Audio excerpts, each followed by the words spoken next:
आम आज पहुँचू धामनगर ब्लॉक कटसाई पंचायतर शहीद स्मृति महाविद्यालय कोटसाई ठारे सेठार आम अध्यक्षा तिलोत्तमा दास को पचारि बुझा संप्रति जो बालेश्वर एफएम कॉलेजर जो सौम्यश्री विशी जो आत्महत्या पर समग्र ओडिशा चलचंचल हो उठी किपरि भाव में महिला माने सुरक्षित हे छात्री माने सुरक्षित रे कॉलेजर अध्यापिका माने सुरक्षित रे से दिगरे राज्य सरकार गाइडलाइन तैयारी कर तेज आम पचारि बुझा आम जो अध्यक्षा श्रीमती तिलोत्तमा दास सहित बालेश्वर जो सौम्यश्री विशी मृत्यु पर किपरि भाव में ये कोटसाई पंचायत जो कॉलेज शहीद स्मृति कॉलेज अच्छी से किपरि भाव से छात्री मान सुरक्षा देवे और किपरि भाव से परामर्श देवे से नहीं आम ये अध्यक्ष सहित पचारि बुझा। नमस्कार आम पचारि बुझुचु जे ये जो समग्र बालेश्वर घटना जो एफएम कॉलेज जो छात्री सौम्यश्री विशी जो मृत्यु पर आपन कौन से कहे? यह एक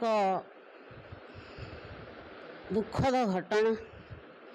सौम्यश्री विशी जे भली भाव आम जानूचु जे से निजे निजको दाह करिसेंती दीर्घ दिन ये घटना मु जा टीवी एवं मोबाइल माध्यम देखुची जे सौम्यश्री बहु कष्ट करी निजको सुरक्षा दवापाई निजको रक्षा करने चेष्टा करने सत्वे मध्य से बलि पड़ती किंतु एथिपाई मु काहाकू दायी करी मु से कथा निजे भी भाभी पारुनी। से जड़े भल छात्री थिले सी बुद्धिमती थिले ता सत्वे मध्य सी आमर आत्मसुरक्षार मास्टर ट्रेनर मध्य थिले तापरे भी से बहु से सेटारे मध्य गोटे बीजेपी संघर एबीवीपी संघर कर्मी थिले ता सत्वे तांकर बहुत बुद्धि थिला से निजुक निजे रक्षा करि पारले नहीं। मु भाबुचे एइथपाई ताकर जो परिवेश जो ठारे से पाठ पढ़ुले एफएम कॉलेज गोटे एडे बड़ कॉलेज से कॉलेजर दायी वर्तमान किए ना सरकार दायी ना प्रिंसिपाल दायी ना निजे से एचओडी समीर साहू दायी। एथिपाई मु भी चिंता करि पारनी वास्तव में जदि एमिति घटे ताले पिला माने एठी केमिति निजुक रक्षा करेंगे जोटा कि शिक्षा अनुष्ठान भली जगार एभली घटना घटुची। मु भावुची एटा एकदम निंदनीय घटना।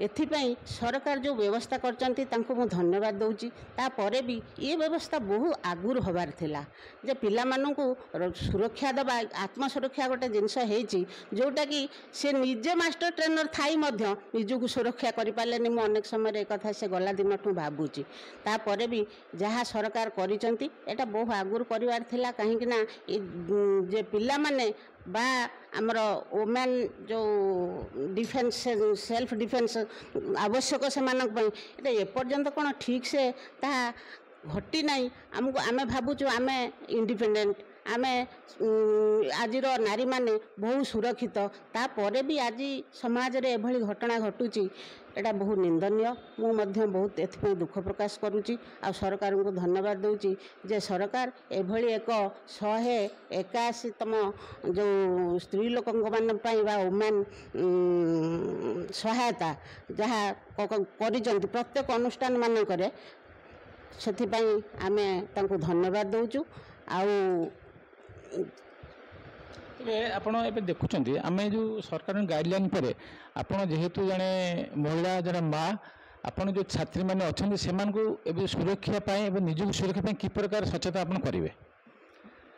सचेतन करूँ कौन आम गोटे आईसीसी कमिटी गठन करचु गतकाली गोटे मीटिंग आम बाबद करूँ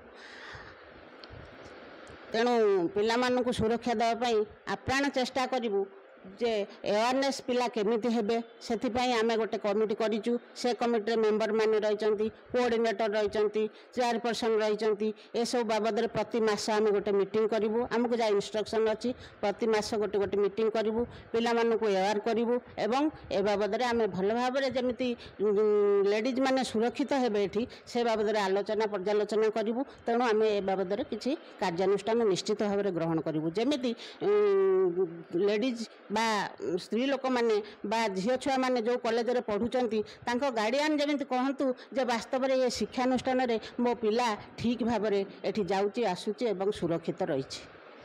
धन्यवाद। आमे जो कोरसाई पंचायतर जो शहीद स्मृति महाविद्यालय जो अध्यक्ष सहित आम भेटिलु एवं सी जपरी भाव में सरकार जो गाइडलाइन कहले सचेतनता कहले किपर भाव महिला एवं छात्री मान सुरक्षित रहे से दिगरे सचेतन होती सी कहले आम अध्यक्ष को धन्यवाद देवा। मु धन्यवाद देवी आपण मानू।